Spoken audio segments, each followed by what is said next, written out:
Assalamualaikum warahmatullahi wabarakatuh. Alhamdulillahirabbil alamin. Hamdan yuwafi ni'amahu wa yukafi mazidah. Ya Rabbana lakal hamdu wa bi jalalika al-karim wa bi sultanik.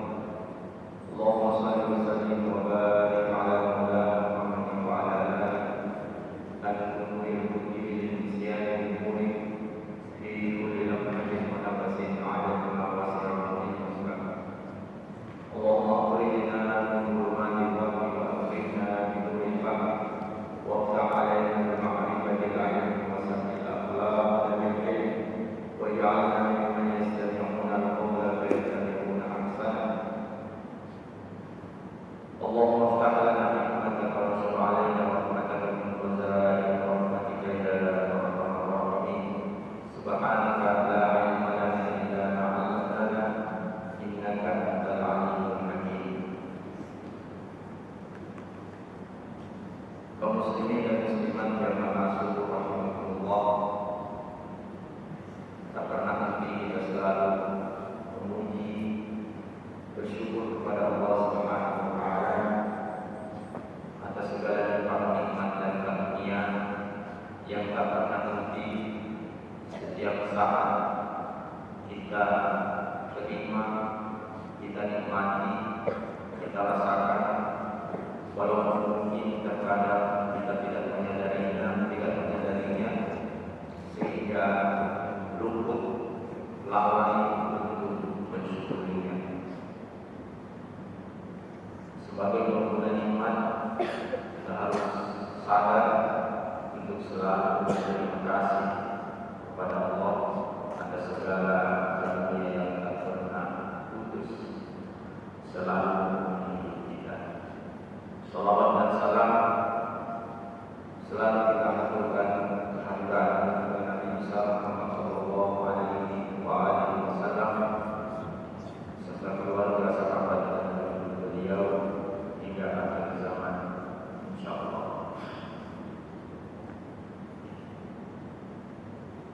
Alhamdulillah, pada satu hari ini kita kembali melanjutkan kajian kitab Al-Hikam Ibnu Athaillah As-Sakandari. Kita telah sampai pada hikmah yang ke-19. Qala al-musannif rahimahullah ta'ala wa nafa'ana bi ulumihi fid dharain amin. Ibnu Athaillah berkata, la taqul minhu ay yukhriyaka min halatin liyasta'milaka fi ma siwaha walau aradaka lasta'malaka min duni kharaj. Kalimat hikmah ini masih berkaitan dengan adab seorang alim billah, adab seorang hamba yang mengenal Allah Subhanahu wa taala. Bagaimana sikapnya, bagaimana dia menempatkan diri, membawa diri sebagai hamba yang mengenal Tuhannya, bagaimana dia menempatkan diri dan membawa diri dalam kehidupan sehari-hari sebagai seorang hamba yang baik, yang mengenal Tuhannya.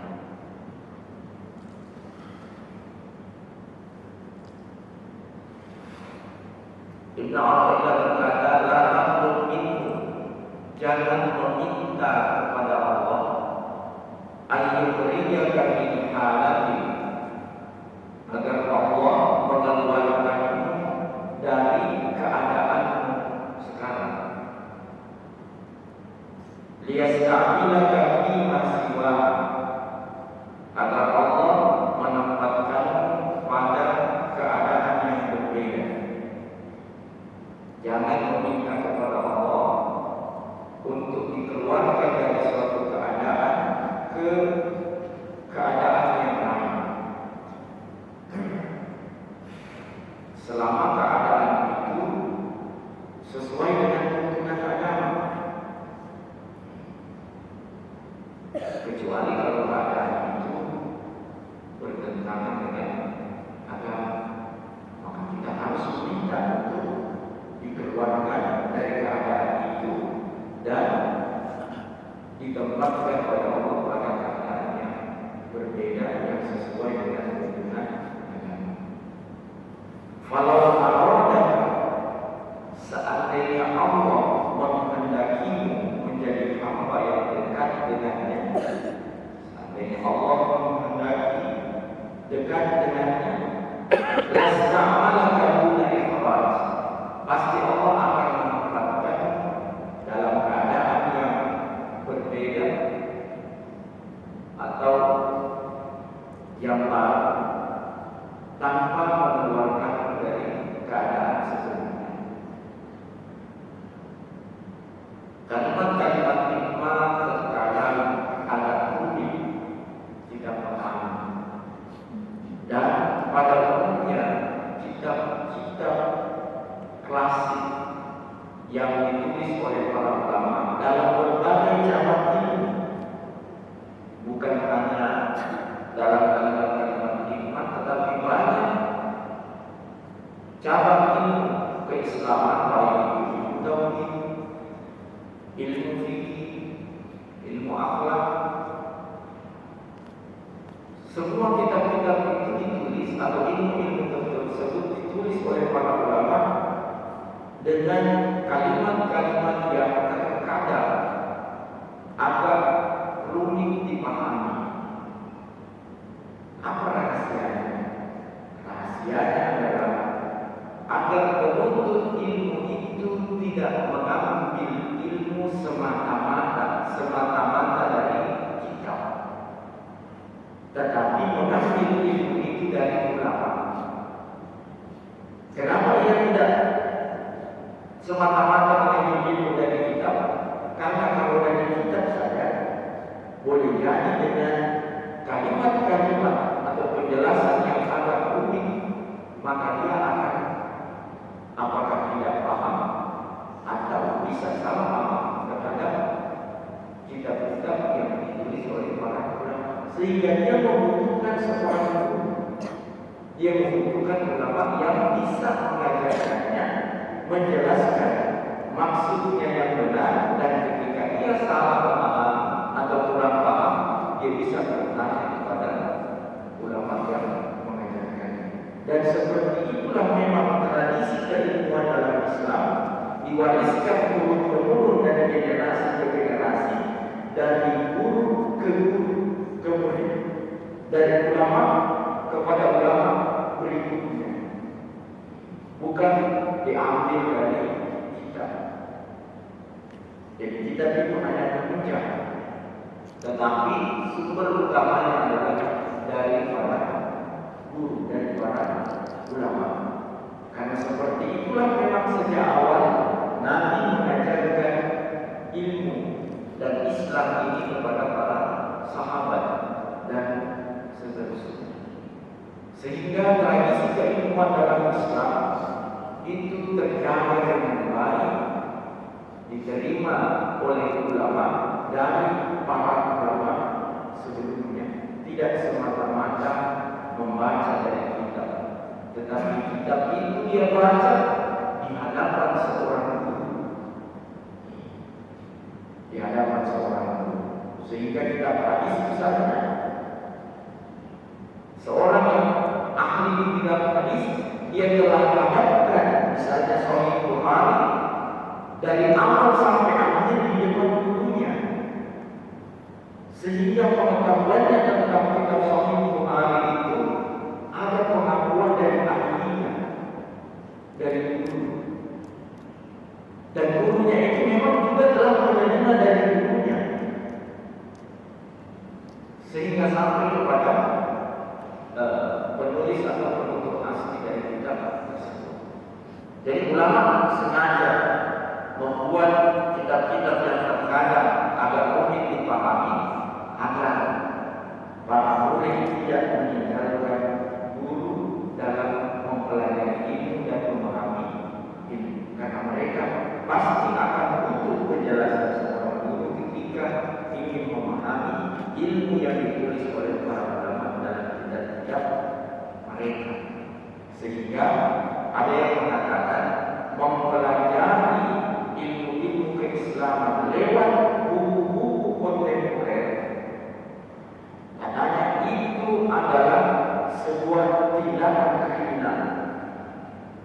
dibilang karena kalau kita tidak belajar ilmu dari kitab yang klasik, kitab-kitab Hindu, referensi-referensi utama,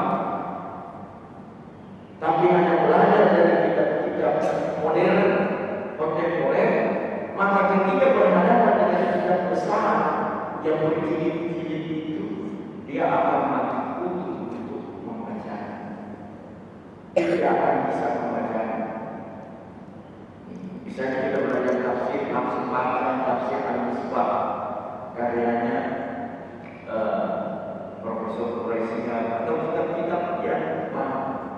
Ketika kita dihadapkan pada kitab tafsir yang besar, tafsir Tabari misalnya, tafsir Al-Qurtubi dan kitab-kitab tafsir besar lainnya, kita akan sulit untuk memahami penjelasan dari kitab tersebut. Padahal itu adalah referensi hidup atau referensi utama dalam kitab tafsir. Begitu juga dalam ilmu-ilmu yang lain. Karena dia belajar dari kitab-kitab baru yang relatif mudah bahasanya.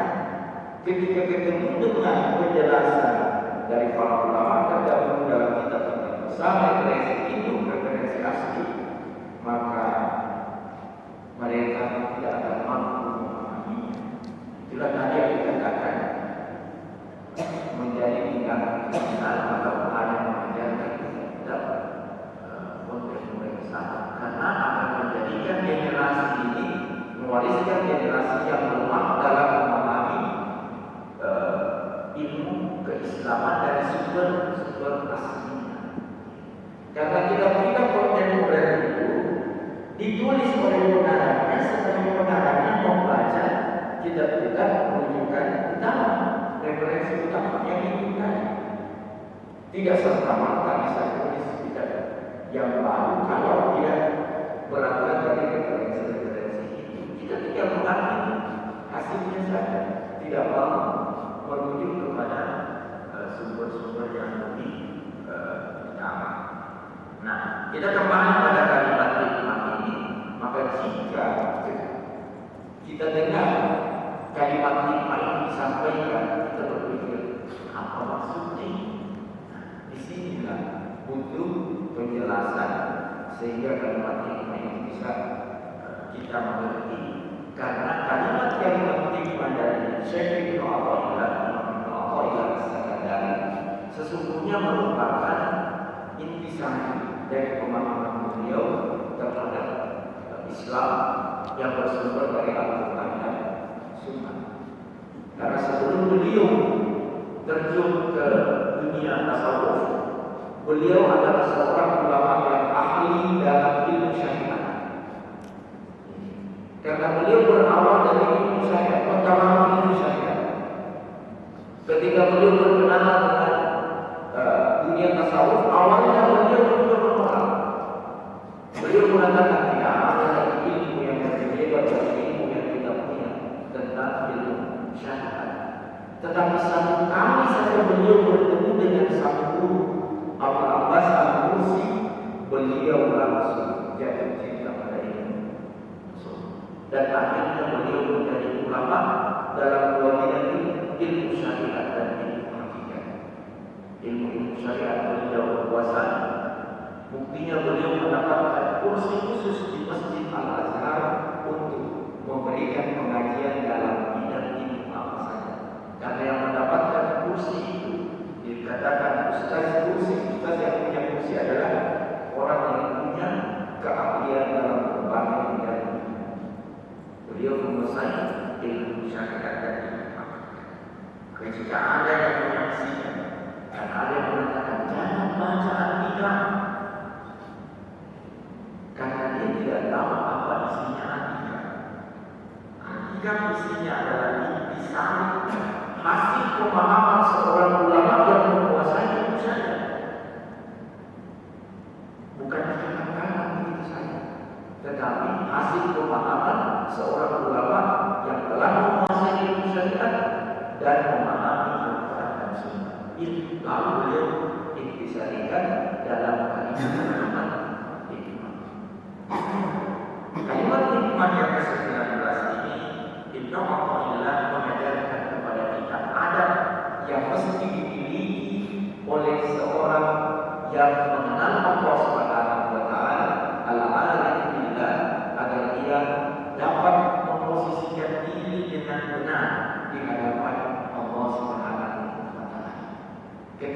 dia ditakdirkan oleh Allah menjalani suatu keadaan, memerankan suatu peran sosial dalam kehidupannya, dalam rangka mendekatkan diri kepada Allah Subhanahu wa Ta'ala.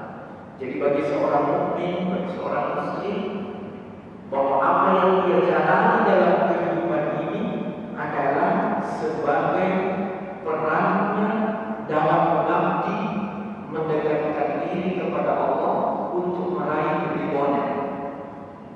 Apapun bidang yang kita geluti, yang kita jalani dalam kehidupan ini, dengan lintas profesi yang ada, apapun profesi kita, apapun tugas kita di masyarakat, semua itu kita jalani, kita tunaikan dalam rangka pengabdian kepada Allah, agar Allah meridhai apa yang kita jalani dalam hidup ini. Kalau tidak, lantas untuk apa kita menjalani hidup ini? Kalau bukan untuk mengabdi kepada Allah dan agar Allah meridhai pengabdian kita.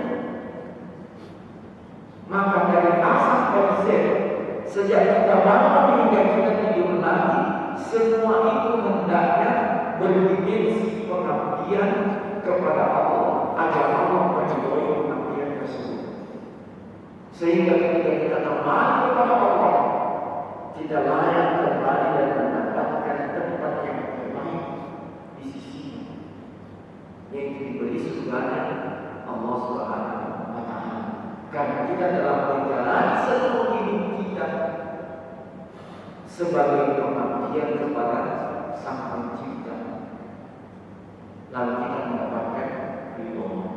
Nah, jika demikian, Ibnu Athaillah mengatakan tidak pantaslah bagi seorang hamba meminta kepada Allah Subhanahu wa Ta'ala agar dia diterbangkan dari keadaannya, lalu Allah pindahkan pada keadaan yang baru, selama keadaan itu sesuai dengan tuntunan Allah. Misalnya, seorang muadzin yang setiap hari kerjanya adalah azan di masjid, menunaikan tugas sebagai seorang muadzin adalah baik, sesuai dengan tuntunan agama, tidak ada yang salah. Tetapi dia berpikir, alangkah lebih baiknya dan lebih banyak pahala saya kalau saya jadi imam. Misalnya, maka dia meminta kepada Allah agar diberi jalan untuk menjadi imam, tidak muadzin lagi. Karena dia merasa bahwa menjadi imam itu lebih baik daripada menjadi muadzin. Nah, nasihat Ibnu Athaillah di sini tidak perlu berangan-angan untuk menjadi imam, menjadi muadzin. Selama itu kita jalani dengan baik, sesuai dengan tugas kita, niat kita tulus kepada Allah Subhanahu wa Ta'ala untuk meraih ridhonya. Karena apapun yang kita lakukan untuk pengabdian kepada Allah, mengumandangkan azan itu adalah pengabdian kepada Allah. Jika niatnya tulus karena Allah, maka Allah akan menjadikan kita dekat dengannya. Kalau kita ingin lebih dekat dengan Allah dengan menjadi imam, misalnya tinggalkan muadzin lalu menjadi imam, maka setiap profesi yang kita jalani bisa saja kita mendapatkan kedekatan dengan Allah. Kita bisa dicintai oleh Allah dalam setiap profesi kita tanpa kita harus meninggalkannya dan beralih. Misalnya tadi dari tukang azan menjadi pemimpin sholat, Allah bisa jadikan kita hambanya yang dekat kepada-Nya. Hanya dalam bacaan kalimat hikmah tersebut, falau aradaka, seandainya Allah menginginkanmu dekat dengannya, menginginkanmu menjadi hamba yang Dia cintai, lastahmalaka min duni ikhraj, maka Allah akan memperlakukanmu, mempekerjakanmu, memberi posisi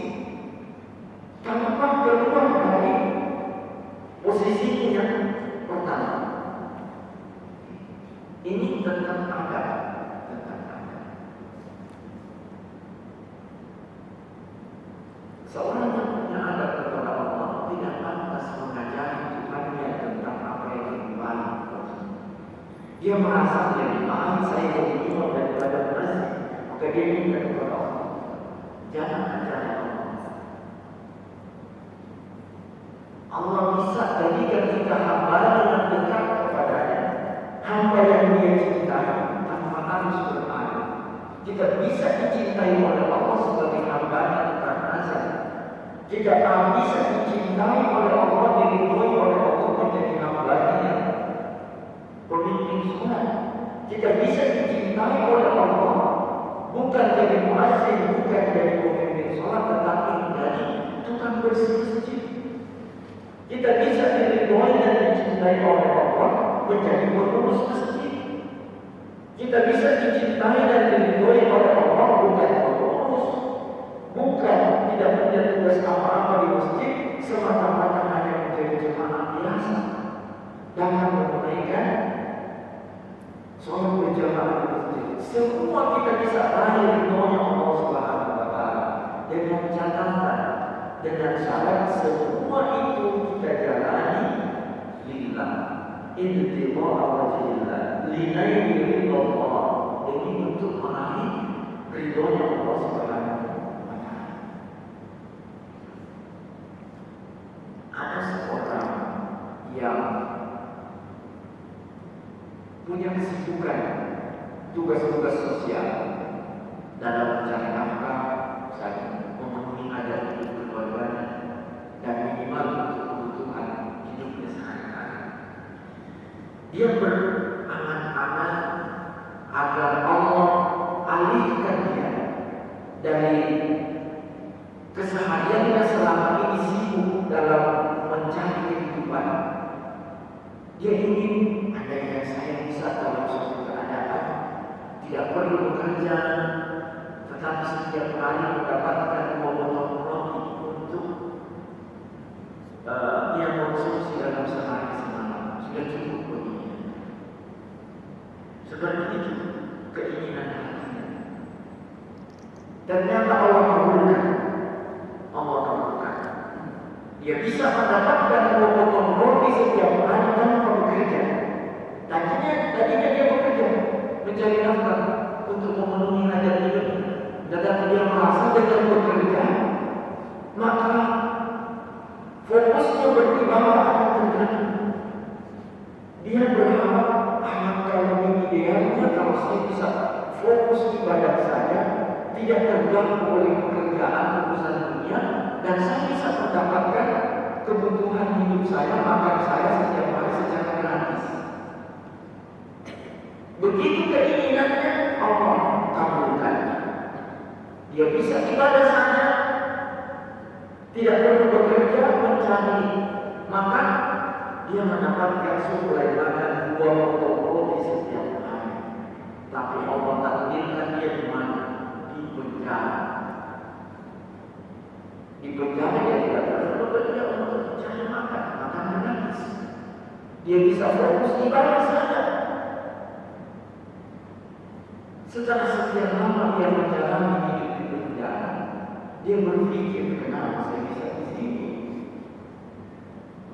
Dia evaluasi diri, dia mendapatkan bisikan dari hatinya. Karena dia orang soleh, sebetulnya orang soleh, dan orang soleh itu selalu mendapat teguran dari suara hati.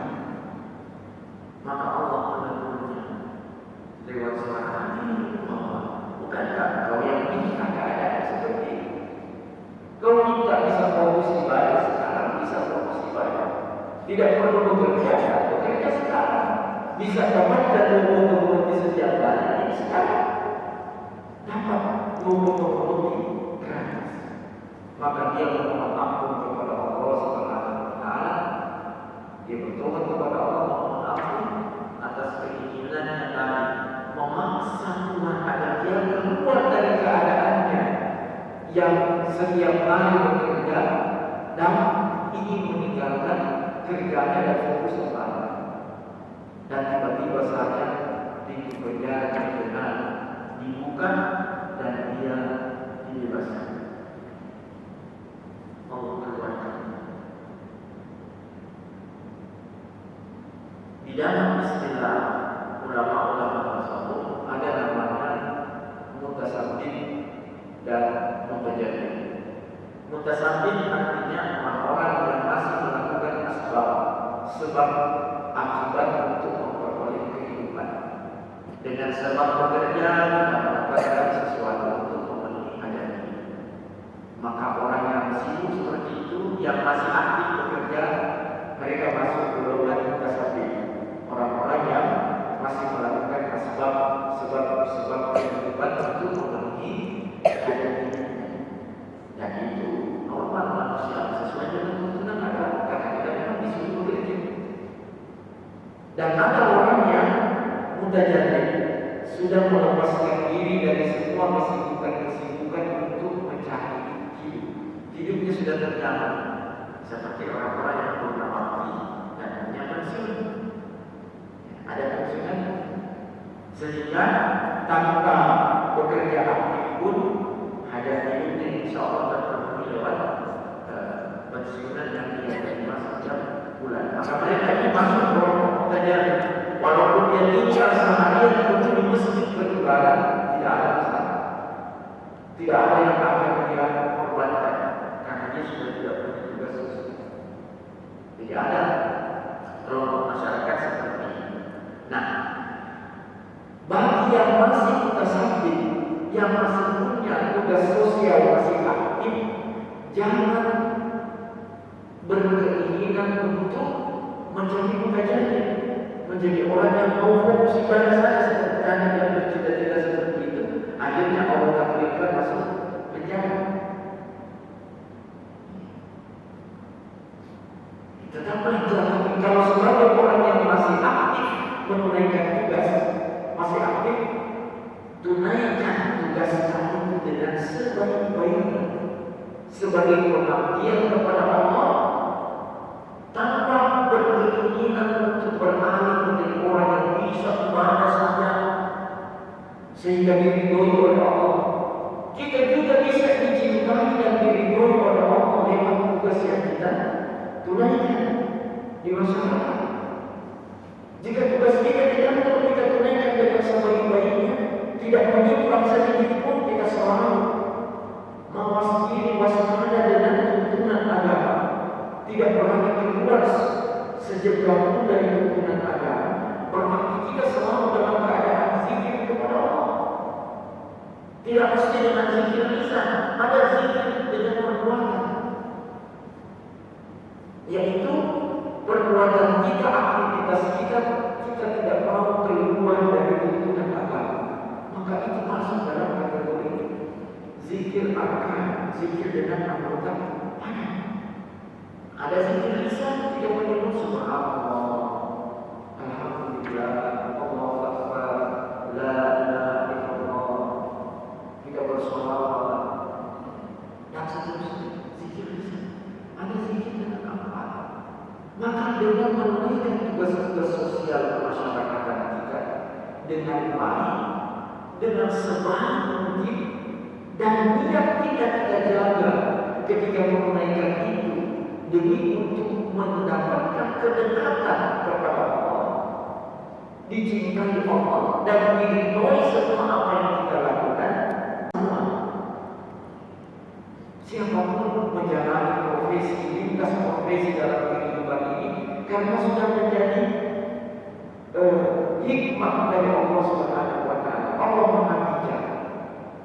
Allah takdirkan kita semuanya punya kecenderungan yang berbeda, bakat yang berbeda.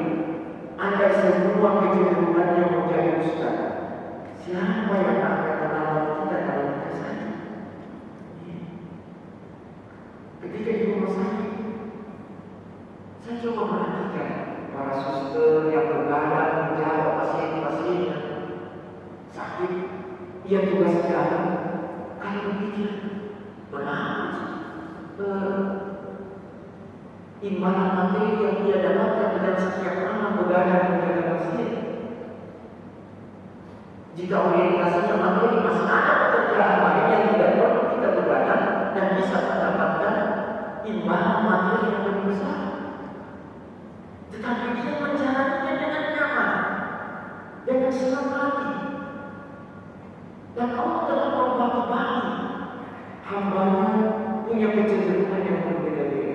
Ada yang senang menjadi perawat, ada yang senang menjadi akuntan, ada yang senang menjadi pengajar anak-anak di TK TPA, ada yang senang menjadi dosen membimbing para mahasiswa agar menjadi orang-orang hebat nanti setelah keluar eksamen sebuah studi dan sebagainya. Allah Maha Bijak. Allah variasikan kecenderungan dan bakat bawaan kita agar kita semua bisa berperan dalam semua bidang kehidupan ini, berbagi tugas, tapi semuanya insya Allah telah mendapatkan ridhonya Allah, ridho yang sama. Coba kalau tidak ada yang mau ambil jurusan istri, siapa yang akan kasih nyawa kita? 1 jam, 2 jam saja ambil istri pada istri 3 kilo, kita kepanasan, tidak bisa membaca tanda-tanda. Tapi alhamdulillah ada yang mau ambil jurusan istri, ahli di bidang istri, ada yang baik. Ada yang ahli dalam bidang komunikasi, alhamdulillah. Ada tempo dan seterusnya. Ada ahli bidang transportasi, kita mau mengunjungi keluarga daerah yang jauh, kita bisa ketemu dalam waktu yang lebih singkat. Ada sama dan seterusnya.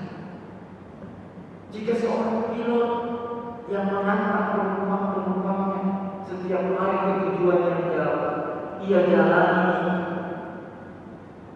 sebagai bagian dari pengabdian kepada Allah, ingin mendapatkan cinta dan ridhonya Allah.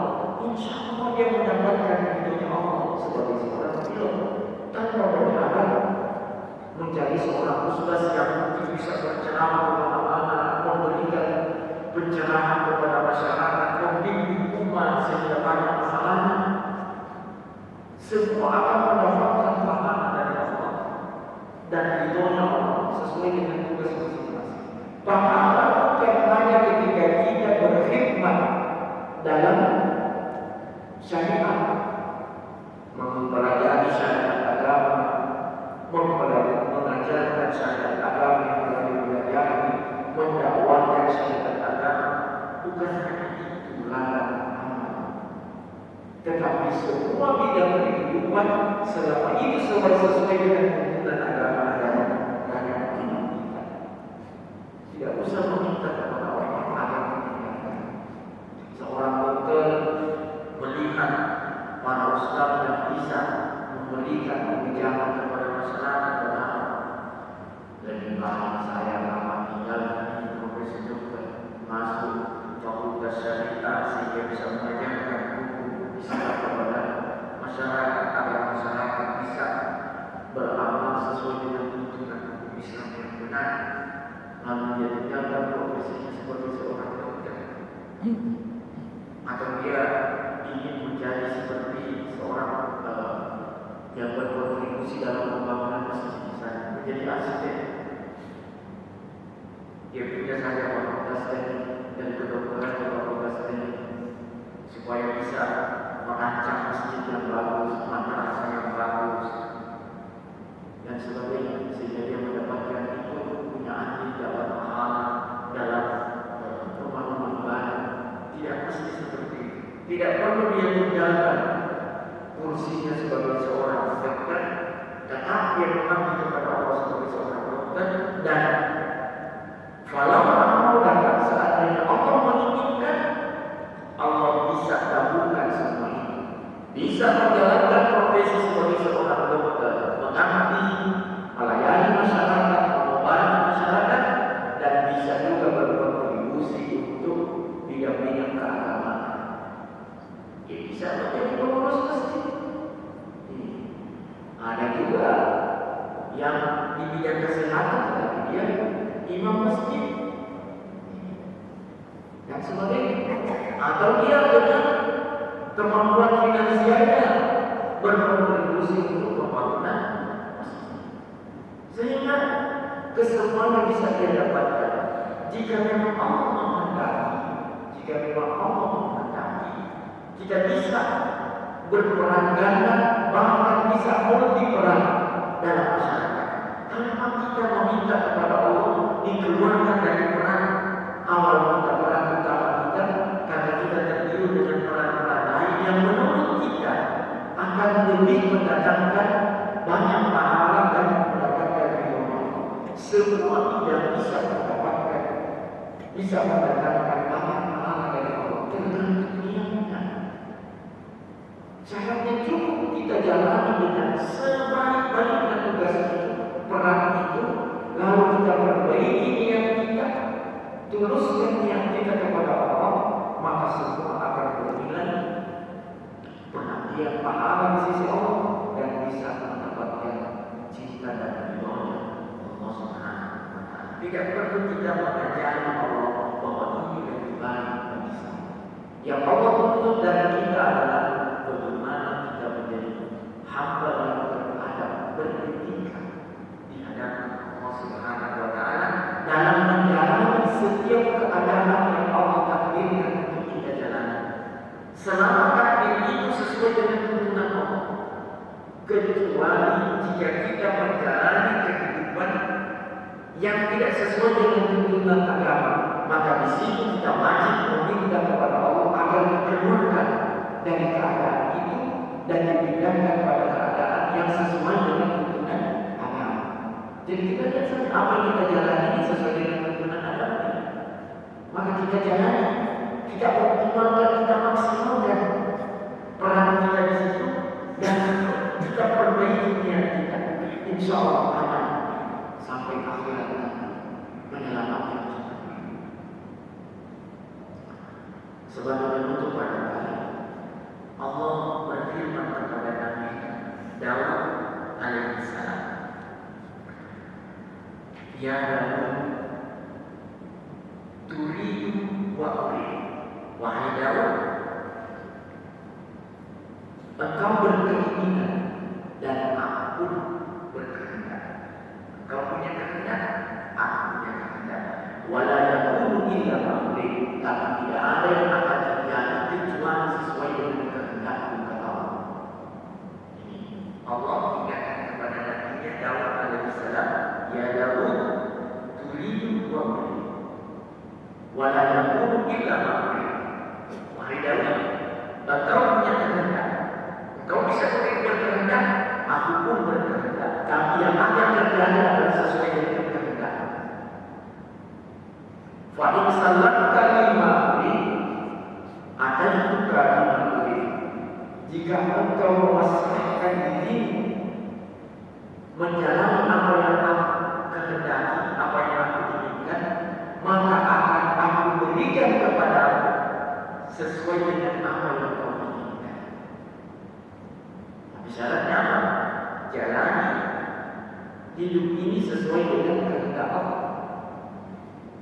Kata Allah kepada Nabi Daud, Fa in sallamta lima uridu, jika kau menerima menjalani apa yang aku kehendaki, aku inginkan, ataitu bima uridu, maka aku akan karuniakan kepadamu, memberimu sesuai dengan apa yang kau inginkan.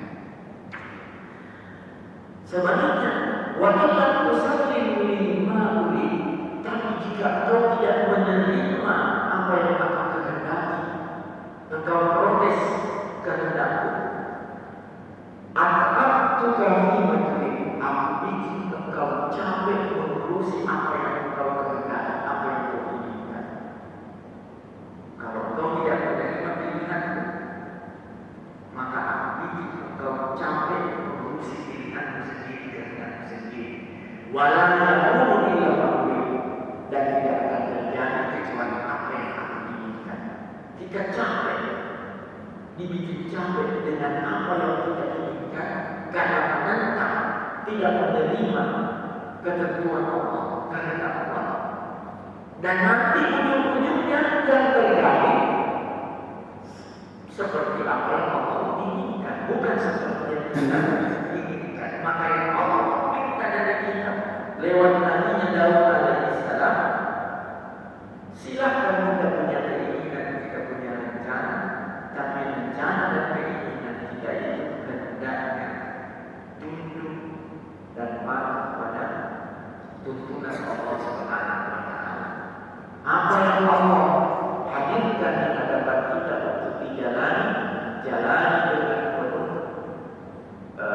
kepasrahan kepada Allah, menerima apa yang Allah tuntunkan kepada kita dengan penuh ridho, tanpa berharap untuk dikeluarkan dari keadaan tersebut. Apabila itu yang Allah takdirkan, maka insya Allah semua menjadi jalan pengabdian kepada Allah Subhanahu wa Ta'ala. Karena apapun maukan Allah sudah mengunci, wala yaqulu illa ma yuridu. Engkau berkehendak, saya punya kehendak, tapi yang akan terjadi adalah kehendak, bukan kehendak. Kalau kita ingin kehendak terwujud, ikuti kehendak Allah, maka apa yang kita inginkan Allah akan wujudkan seperti yang kita kehendaki. Kalau memang Allah merestui, di ujung dari hikmah Ibnu Athaillah berkata, "Falau aradna," seandainya Allah menginginkanmu dekat dengannya, menginginkanmu diridhoinya, dicintainya, lastahmalaka dunal ikhlas, maka Allah akan menempatkanmu pada posisi yang terbaik, yang dekat dengannya, yang dicintainya, tanpa mengeluarkanmu dari keadaan yang sekarang. Semua ini tujuannya adalah untuk mengabdi kepada Allah, untuk meraih ridhonya. Jika tujuan kita untuk ridho Allah, maka semua yang sesuai dengan tuntunan syariat akan mengantar kita kepada ridho. Kecuali kalau orientasi kita adalah dunia. Kalau orientasi kita dunia, beda cerita. Yang kita bicarakan dari awal tadi adalah orientasi kita adalah meraih cinta dan ridhonya Allah. Cinta dan ridhonya Allah bisa kita capai, bisa kita raih dengan apa adanya kita sekarang, selama keadaan kita sekarang sesuai dengan tuntunan agama. Kita sebagai penjual sayur sehari-hari, insya Allah kita bisa raih ridhonya Allah dengan ini. Kalau Allah memang menghendaki kita dicintainya, Allah akan tentukan jalan sebagai penjual sayur yang diridhoi oleh Allah Subhanahu wa Ta'ala. Sebagai pengabdi di masyarakat, kita akan mendapatkan ridhonya Allah dengan tuntunan Allah Subhanahu wa Ta'ala, bimbingan Allah Subhanahu wa Ta'ala. Kalau demikian, kita jalani setiap orang kita sebaik-baiknya, tuluskan niat kita, perbaiki niat kita, insya Allah semuanya akan mendatangkan hasil yang terbaik. Semua kita akan mendapatkan ridhonya Allah Subhanahu wa Ta'ala. Demikian para